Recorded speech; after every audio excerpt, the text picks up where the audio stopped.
دنیا میں کچھ نام ایسے ہیں جو ہزاروں سال پرانے ہیں لیکن لوگ آج بھی ان کا ذکر کرتے ہیں. انہی میں سے ایک نام ہے بال.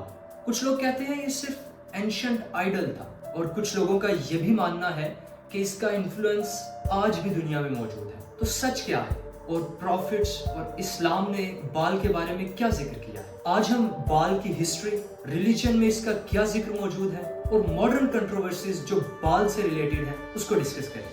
Let's dive into the video.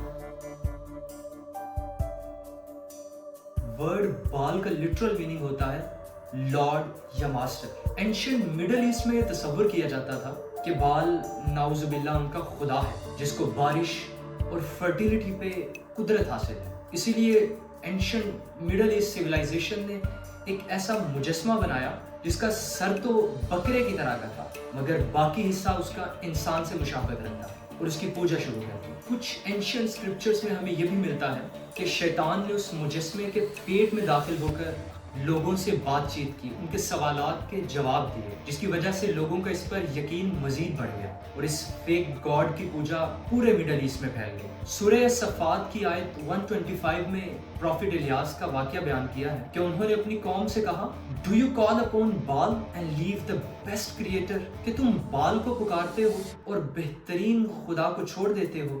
بال کا ذکر بائبل میں بھی موجود ہے. بائبل کے مطابق بنی اسرائیل کے کچھ لوگوں نے بال کی پوجا شروع کر دی تھی. اور اگر ہم آج کے ماڈرن ورلڈ کو دیکھیں تو آج بھی جب ایران میں بال کے پتلے کو جلایا گیا تو سب سے زیادہ تکلیف یہودیوں کو ہوئی. آج بھی دنیا میں کچھ ایسے ایلیٹس گروپ موجود ہیں جو بال کی پوجا کرتے ہیں. دنیا میں ہمیشہ ایمان والوں کا شیطانی طاقتوں کے ساتھ مقابلہ رہا اور ایٹ دا اینڈ جیت ہمیشہ اسلام کی.